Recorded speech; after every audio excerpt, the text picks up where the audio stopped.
Welcome to the Masters Alliance podcast, Uncut. I'm Herb Perez. Today, I'm joined by my good friend, Miss Trinity Osborn.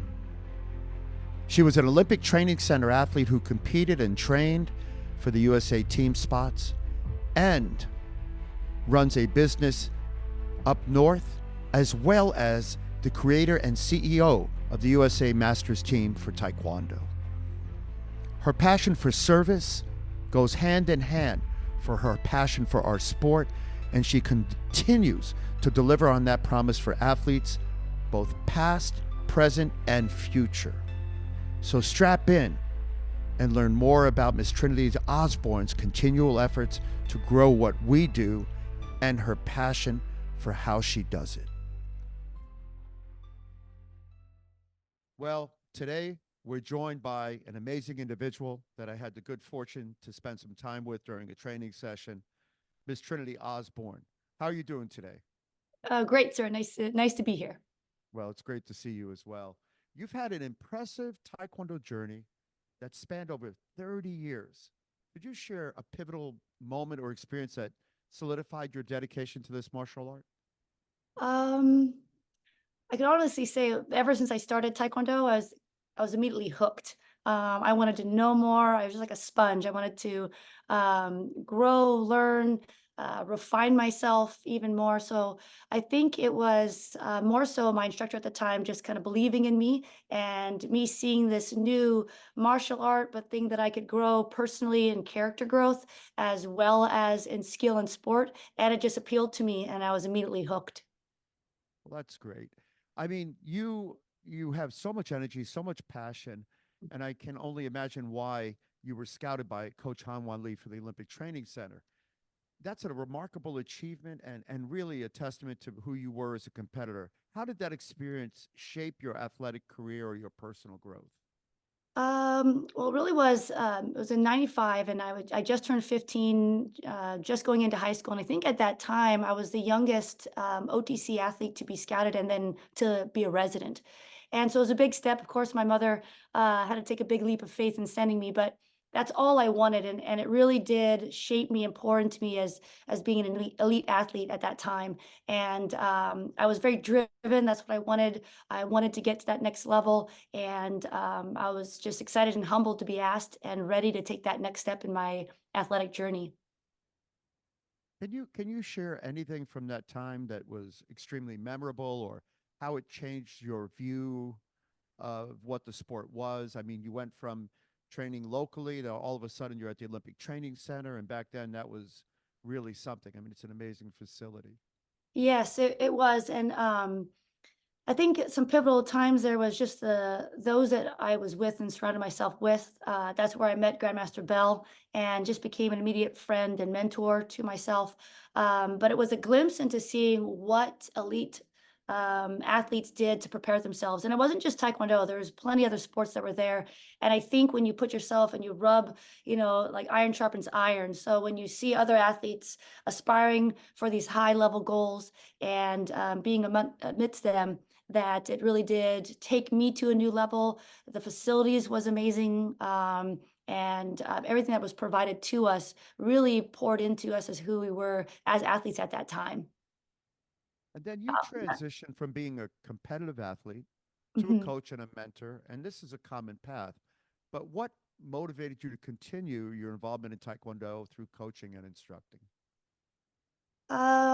Well, I think just because Taekwondo has always been a strong, had a strong meaning in my life and an impact that it's always been a part of me. And so after my time as an athlete and then becoming a mom and having a family, my daughter wanted to get back into something. I wanted to get back into shape. And the only thing I thought of was like the best thing to get me into shape is Taekwondo. So kind of got back into that. But through those times, it's what impacted me most of wanting to be a Taekwondo coach or mentor is really what Taekwondo did for me. I share this with people that I meet about how Taekwondo has this amazing opportunity or way to kind of strip you down wherever you are. As if for like bullies, it'll make them humble. People that maybe need confidence, it'll give them courage. And it's an intrinsic thing that I can't really describe as much as it's in this martial art, that it will test you and challenge you and meet you where you are maybe not as efficient. And then you have this kind of crossroads of whether to pursue it further, to persevere, and um, and that to me is a beautiful part of Taekwondo. And so of all that it's given to me in my journey in my life, I feel just a dedication and honor to also share that and give that back to the students that walk into my dojang and or the athletes that I meet along the way. And I think that's obviously notable, but worthy and more importantly, just memorable. I like people that give back, and we hear from a lot of people during our podcast that do give back. But in addition to this, you have recent achievements in the masters category that are outstanding. I mean, how does it feel to continue competing and winning at this stage of your career? It's exciting. But more so, I guess for me, I'm just grateful that I get to step onto the mat. I know some at my age can't, and I'm just grateful for the breath in my lungs and the 2 feet that get to step on that mat and compete. And the competitors that I compete with, they're doing the same thing at my age, getting out there, staying healthy and fit, and setting goals for themselves. That's really an excitement to it. But more so, as masterclass athletes, it's not like we're trying to bring back the glory days. At least I'm not. I think you get to a certain point where, you've had, I almost feel like I have these pockets of life. I had this pocket of life of living at the OTC, and pockets of life of these other journeys in my life. And so being able to, as a masterclass athlete, just to come back and do it in a nice, selfish way for myself, to say, you know what, I'm going to stay fit. I'm going to be healthy mentally and physically. And I have this strong urge and itch to compete. And I want to still pursue that. And so getting out there and doing that, just, it's exhilarating for some of us that love to compete, to be able to still do so. And then just, again, Taekwondo brings people in your life that have friendships and relationships that you grow and you'll see 10 years from now and still be good friends with. So I love meeting the people that I do meet through Taekwondo. You wear many hats, from coach, mentor to CEO and founder. How do you balance these diverse roles, and what continues to drive your passion for each of them? Good question. Um, Although they are quite different, I find that they're all the same. And for me, um, I love to be a part of something. I love to lead and help and serve. So I guess servant leadership is a big thing um, in my life. And as a coach, I can lead a group of athletes and help serve them in the way to help see where they are at and what they need to grow as an athlete, both personally and in sport, mentally. I love the idea of mental performance and helping them. And a really coach and mentor to me is kind of the same thing. So being able to speak into someone's life in a positive way, that fills me up, and I like to do those things. And then as a CEO and founder of the Masters team, it's a nonprofit that I started, and really it's about servant leadership as well. It started off as a group of buddies that heard about this master games in Italy and like, oh, let's just go and have fun and do this. But when we came back, it was really amazing because it was athletes that had lost 80 pounds just to be able to go, came back from back surgery, had a fake hip and said, oh, doctors say I couldn't do anything, but when I exercise a little bit, hey, I can actually kick still, and I'm going to go out and just kick. And so to me, that was a way to serve another group, which is my colleagues, if you will, and those of my own age, and help them to be able to do something and pursue a passion that they still had. Well, you have a diverse skill set, and certainly, like many martial artists, you have other interests, and they are bound in other things that are external but complementary to the martial arts. You have your educational background in studio arts and natural science illustration is intriguing. How do these artistic skills or the things that you are used in those arenas? How do they complement your current Taekwondo career? Well, as an artist, I think a lot of it is actually just creative problem solving. And as a martial artist, we're problem solving. At least I am. As a coach, you're looking for ways in problem solving, and as an athlete, you're doing kind of that same OODA looping in the ring. But as an artist, I think where I find it blends really nicely is there's this thing called art of slowing, and to look at something, to have the patience to look at something, observe it, want to know more about it so that you can render it better, seeing the way light falls on something and its form. I'm slowing down to appreciate. I'm slowing down and not being like in this fast kind of pace world. And that same kind of idea kind of encompasses what I think contributes to me as a martial artist as well. That I always have something to learn. I will never know enough. That it's good to slow down and appreciate, to observe, and to grow. Just those attributes kind of, to me, kind of blend well. I mean, and that art of slowing. I mean, every time I do a podcast and I speak with somebody, there's something that I take away, and certainly for me, that I like that term and I like the idea of what you said because I think that is crucial in what we do as we study and we practice. It's the idea Mm. that we can take the time to analyze something, we can take those details, whether it's your arena of art or it's our arena of taekwondo, and what do we see differently by taking that moment to not grasp it in its whole, but in its entirety in smaller parts, and then reassemble the deconstructed smaller parts. So I think that is certainly going to be one of my takeaways. I want to talk a little bit more today about the USA Masters team nonprofit because that was the thing when I met you. I was like, wow, that's a lot of passion. You know, having trained in Korea for many years, I realized that Koreans stop training. They just stop. They're done competing. They're goal oriented. They stop whether they win or they lose. They stop. And in fact, the great ones stop. And so I was always perplexed by that because that certainly wasn't what my idea was. But certainly in this situation, your passion and your creation of the USA Masters team, what are your aspirations for it? And ultimately, what and how and what do you envision as its impact for the Taekwondo community?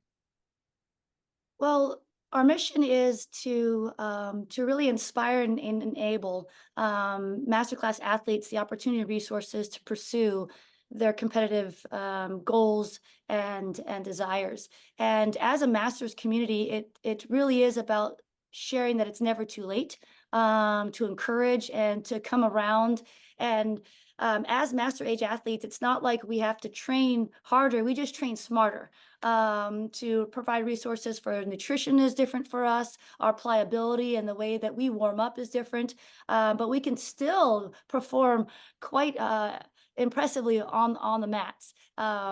I mean, if you see footage from our U.S. Masters Cup and you watch Korea and Spain master teams go at it, you'll really see that it is still quite remarkable. But as this level, it really is neat because when we first went to Italy at the Master Games, we met a European Masters team. They were from Spain, and just friendships budded, and we kept in contact. And more so, we were able to do training camps and then attend their Master Games in Madrid. And through that Masters team, in fact, Europe is a little different because their Masters teams actually travel with their national team.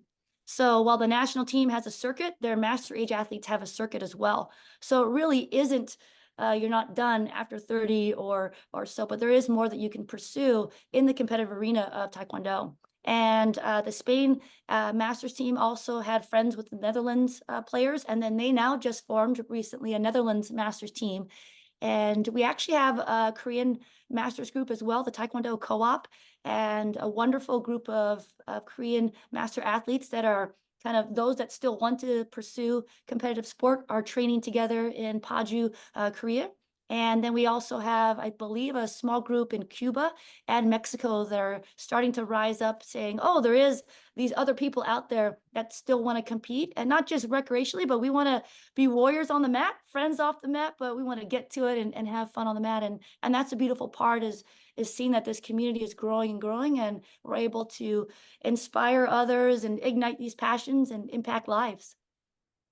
And so ultimately, if somebody wanted to get involved as part of your organization, how could they support it, or how could they get involved? I mean, it sounds like you want to um, capture and empower individuals who have a passion for the martial arts, whether they competed way back in the day when we all competed, or they're just master level age. So, Mhm. what can they do to get involved, and how would they find you to either support you or get involved? Well, the best way right now is through our website, usamasters.org, and it has all our information about us and kind of just shares a little bit about our community and our group. And then, if you want to step into the waters, if you will, and dip your toe, we have training seminars, and we hold two a year. One is in New York, and one is in Texas, kind of trying to get a little bit across the nation. And it's just a great environment where past national team members, Michelle Smith and Jeff Pinnerock and other elite players, they also believe in our mission and they show up to run seminars for us. We also have great Pumse athletes as well. And that's just a way to get to know us a little bit better. And then if you really want to pursue and be competitive, we do have a requirement now that where you would attend a seminar and go to our USA Masters Cup. And at the Masters Cup, if you podium first, then you're able to then make the traveling team where if we can get sponsors, which we've been able to slowly kind of get those sponsors and help, we can give back and um, provide warm-ups or different types of uniforms and things, and then send a team to these other countries to represent USA. Well, that's great. I see you're wearing a Muto shirt, and I'm wearing my Muto shirt. I'm assuming We didn't that plan this. Mr. Kim is one of your sponsors. If he isn't, he should be, and he definitely we're going to call him an unofficial sponsor of the Master Alliance podcast because I use his product. I only use two companies' products. I use his, and obviously I use Century because I have a lifelong relationship with them, and they do amazing work in the industry as well. So hopefully more people will step up and sponsor. But I want to transition a little bit back to your personal thing, which is you co-own NW Sport Taekwondo, and you're shaping the next generation of athletes.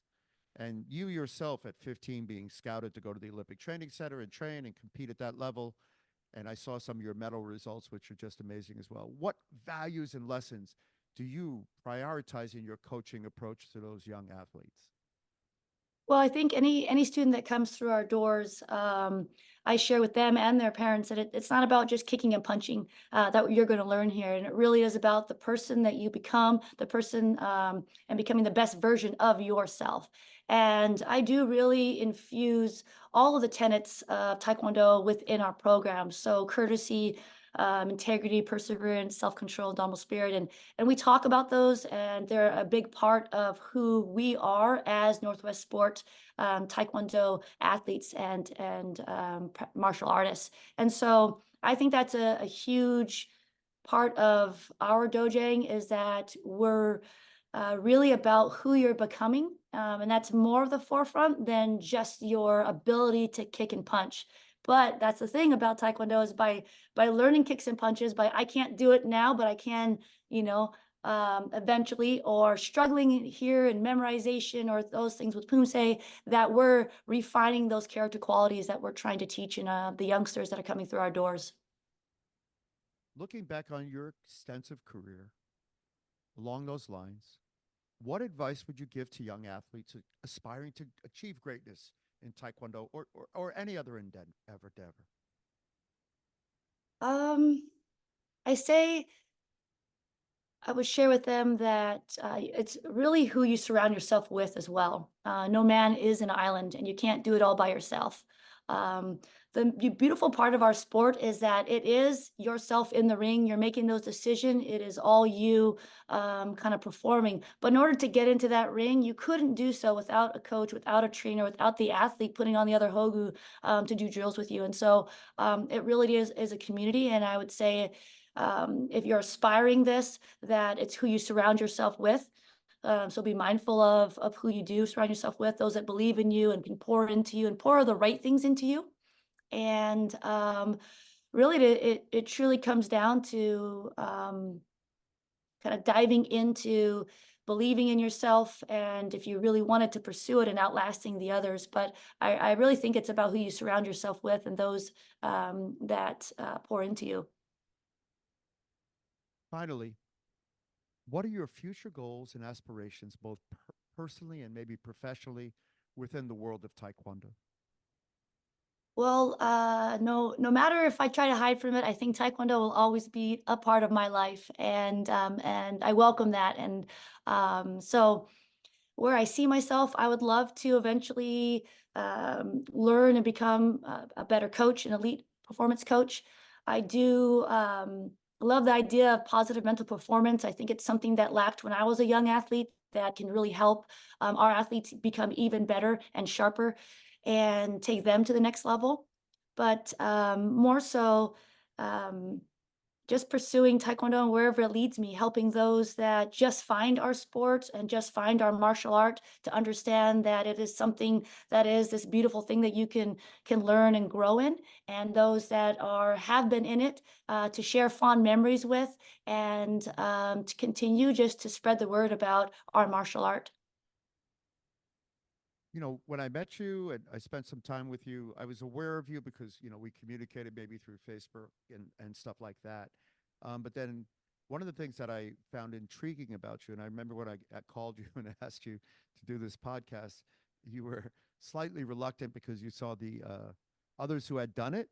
And I was like, you are perfect for the podcast. And for the same reason that when I first met you, there are people that do what we do and they understand the nature of what we do, but they transcend the physicality of what we do into the other realms of what we do. And so, too often we speak of mind and body and spirit, but people get caught up in the physicality of it and they forget the other two words. And you certainly embody and personify the other two words to a great degree. And the service component of it and the way you describe it and do it, not just describe it, because people often preach the gospel, if you will, and they don't actually fulfill it either as instructors or as practitioners.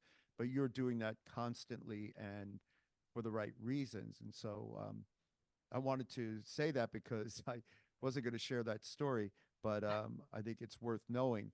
You are the perfect individual to have on our podcast because of your experiences in the sport, but more Oh, importantly, for the experience that you continue to grow in the sport for others. And so I'm hopeful that you will continue this amazing journey that you're on. You will inspire others to see what you're doing and celebrate what you do, and so that others can celebrate their passion for what we do and realize that competition and challenging yourself is not over at 30 or 40 or 50, and it continues to be something that you can do, but more importantly, enjoy relative to where you are at that particular point in time. But I wanted to give you an opportunity if there was anything that I missed. Um, I know your time is precious, but if there's anything that I missed, I'd love for you to share with us. Otherwise, I want to make sure that you still continue to share with us how we can get involved and the website again. absolutely. Well, first of all, I um, a deep bow because I'm completely humbled by your words and grateful just to be on the show with you. And like you say, you're bringing it up, but I really was. I was like, well, who am I to be here? And I am truly humbled.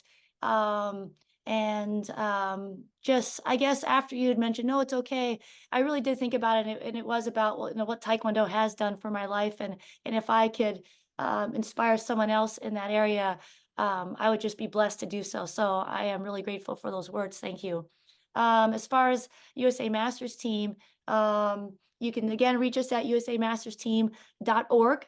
If you need to email us, it's info@usamastersteam.org. And if you look us up on Facebook, that's probably the best way because of social media. You can find out the dates of our training seminars, the US Masters Cup coming up on January 7th through 18th of 2025 in Houston, Texas. It will already have Team Korea, Team Spain, Team Mexico, Team Cuba, and all of us USA athletes that are wanting to bring it to these other competitors. So it really is. Last year, it was the largest Masters athlete event in the US. And we're just a small group of us. Really, it's just a handful of us running it, but we're here to help and serve and create this great experience for new practitioners in our art and those that still have been in it for a while and still want to pursue it. Well, again, thank you on behalf of the Masters Alliance podcast Uncut. But more importantly, if I decide to come out of retirement and gear up again, right now I'm training, but I'm only fighting 6 year olds. I'm Yes, up to sir. 6 year olds, and they give me all I can handle. I won't fight with my son or daughter because they're way better and faster than me. But I'm glad for the inspiration that you bring and the bright light that you shine for all of us. So thank you again, and I Oh, look thank forward to you. seeing you shortly. Thank you, sir. I appreciate it. Well, I told you that was going to be an amazing podcast with an inspiring and dedicated individual who is not only good at what she does, but spiritual in her approach to it and her life. Miss Trinity Osborn continues to inspire others, both younger, older, and even older than herself, to continue in their passion for this amazing martial art that has changed her life and the lives of others. We need more good people like her to continue to do more good work exactly like hers. So please reach out and join the USA Masters and find a way to support them either financially or with good thoughts and good spirit. Again, this has been a Masters Alliance podcast, and I am Herb Perez. Check out our other podcasts and videos on YouTube.